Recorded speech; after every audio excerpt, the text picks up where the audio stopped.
முடி கொட்டுதல், முடி வளர்ச்சி நம்மளோட பேட் ஹேபிட், அதாவது பிழையான பழக்க வழக்கங்களால் நம்மளுக்கு இந்த பிரச்சனை இருக்கலாம். அப்போ நம்ம முதல்ல சரியானதை கடைப்பிடிக்கிறதுக்கு முன்னே பிழையானதை நிறுத்தணும். இப்போ என்ன வாழ்நாளில் நம்ம டெய்லி மிஸ்யூஸ் பண்ணி கொண்டு இருக்கிறோம் முடி சம்பந்தமாக, அதாலேயே நமக்கு முடி கொட்டுது. பேசிக்காக நம்ம பழக்க வழக்கங்களில் என்னென்ன பழக்க வழக்கங்களால் நம்மளுக்கு முடி கொட்டுதுன்னு பார்ப்போம். முதலாவது இந்த கொண்டை கட்டுதலுக்கு தானே, இறுக்கி கொண்ட கட்டுது. கொண்ட கட்டுறதுல பிரச்சனை, இறுக்கமாக கொண்ட கட்டுது. இறுக்கி கொண்ட கட்டுது. கொண்ட கட்டுறதுல பிரச்சனை, இறுக்கமாக கொண்ட கட்டுது. அந்த அதாவது ரெட்டை ஜடை இறுக்கி கட்டுறது, அதாவது ஸ்கூல் போகிற பெண் பிள்ளைகளுக்கு அம்மாமார் இழுத்து இறுக்கி கட்டி அனுப்பி விடுற. அதே மாதிரி அந்த பொனிடைல்ஸ்ன்னு சொல்லி இன்னொரு மேத்தட்டிக்குது, பின்னுக்கு கொண்ட கட்டுறது. அந்த முறையில் இறுக்கி பேன் பண்ணுறது பண்ணிட்டு பிள்ளைக்கு அந்த வேலையெல்லாம் செஞ்சு போட்டு ஒரு 15-20 வயசில் கொண்டு வர ஒன்றும் சாப்பிட மாட்டேங்கு, ஒழுங்காக திங்க மாட்டேங்கு, முடி கொட்டுது. என்ன காரணம்னு கேட்டோன்னே எனக்கு தெரியாது டாக்டர், நீ தான் காரணம். நீ ஓட்டு இழுத்து எழுவதான், அந்த ரெட்டை ஜடை ஃபோட்டோவில் தான் பெர்மனண்டாக முடி கொட்டுறதுக்கு அதுவும் ஒரு காரணம். அப்போ அதுக்கு ட்ராக்ஷன் அலபீஷியன்னு சொல்கிறேன், இழுக்கிறதால வர முடி கொட்டுதல்னு சொல்கிறேன். அப்போ அந்த விஷயங்கள் நாங்கள் செஞ்சுக்கிட்டு இருந்தால் நம்ம குழந்தைகளுக்கு டைட்டாக பேன் பண்ணி கட்டாமல் நாம் தவிர்த்துக்கணும். அது ஒன்று. அடுத்தது இப்போ இவங்க வளர்ந்துக்க பிறகு இவங்க ஒரு ஸ்டைல் ஒன்று பண்ணுவாங்கல்ல, ஹேர் ஸ்டைல் பண்ணுறதுக்கு தானே, அதுவும் இந்த ஹீட் ஹேர் ஸ்டைலுக்குள்ளே போயிடுவாங்க.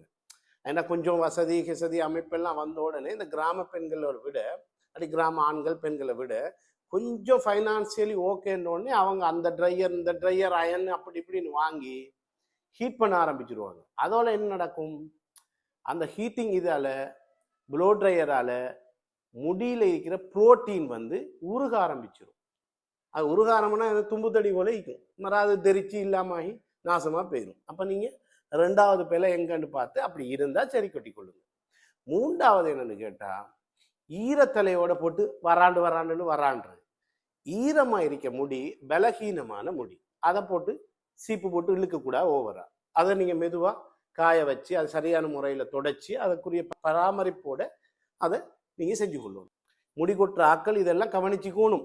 அடுத்தது, அதிகமாக நாம் தலையை நினைக்கிறேன், டெய்லி குளித்து டெய்லி ஈரமாக்கி தலையை நம்மளோட உச்சந்தலையை வரலை வச்சு முடியை காய வச்சு முடியை அதாவது உடைக்கிற லெவலுக்கு கொண்டு வர, கழுவி அதில் உள்ள எண்ணெய் எல்லாம் இல்லாமக்கி கொண்டு வர. அப்போ டெய்லி இப்போ முடி கொட்டிக்கிட்டே இருக்கிறாக்கள் டெய்லி குளிக்கணுமா இல்லையா, குளிக்கிறதுக்குரிய நிபந்தனைகளை பார்த்து நீங்கள் ஒரு நாள் விட்டோ இல்லாட்டி அடுத்த நாளோ அப்படி குளிச்சு கொள்ளலாம்.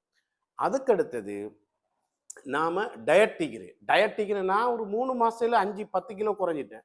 நீ 10 கிலோ குறைஞ்சா அவன் முடியும் போய்த்துரும், முடியும் குறைஞ்சி போயிடும். அப்போ வேகமாக டயட் பண்ணுறால் இந்த விஷயத்தில் கவனமாயிருங்க, முடியும் குறையும். ஏன்னா புரோட்டீன் இழப்பு, எல்லா இழப்பும் ஹார்மோன் சேஞ்சால் முடியும் போய்த்துரும். ரைட். அதுபோல் நாங்கள் ஸ்ட்ரெஸ் ஆகிறதால எங்களோட கோர்ட்டிசோல் கூடி, அதிகமான கோர்ட்டிசோல் என்ன செய்யும், எங்களோட முடிக்கு ஓய்வு கொடுக்க ஆரம்பிச்சிடும். ரைட், போதுண்டா சாமி, நேரத்துக்கு முடிச்சிரும்னு சொல்லி எல்லாம் கொட்டி முடிச்சு தீர்த்துரும். ரைட். அப்போ அதிகமாக பதட்டம், அதிகமாக ஸ்ட்ரெஸ், அதிகமாக யோசனை, டென்ஷன் ஆகிறது, அது எல்லாத்தையும் நிப்பாட்டி நிதானமாக இருக்க பழகிக்கொள்ளும். அதுக்கடுத்து இந்த அல்கோஹோலும் சிகரெட் ஸ்மோக்கிங்க்கு தானே, அந்த பாவனையால் நம்மளோட மண்டை ஓட்டுக்குரிய 40% இரத்த ஓட்டம் குறையிறதால முடி வளர்ச்சி குறையும். இந்த ஹேபிட் எல்லாம் நம்மளா ஏற்படுத்தி கொள்கிற விஷயம். இதே போல் சில விட்டமின் குறைபாடுகளாலேயும் ஏற்படும். அதை நாம் கரெக்ட் பண்ணி கொள்ளலாம், அது தெரிஞ்சு நாம் கரெக்ட் பண்ணி செஞ்சு கொள்ளலாம். பட் இந்த பழக்க வழக்கங்களை நாம் நிறுத்தினாலே திரும்ப நமக்கு ஆட்டோமேட்டிக்காக முடி வளர ஆரம்பிக்கும். தேங்க்யூ.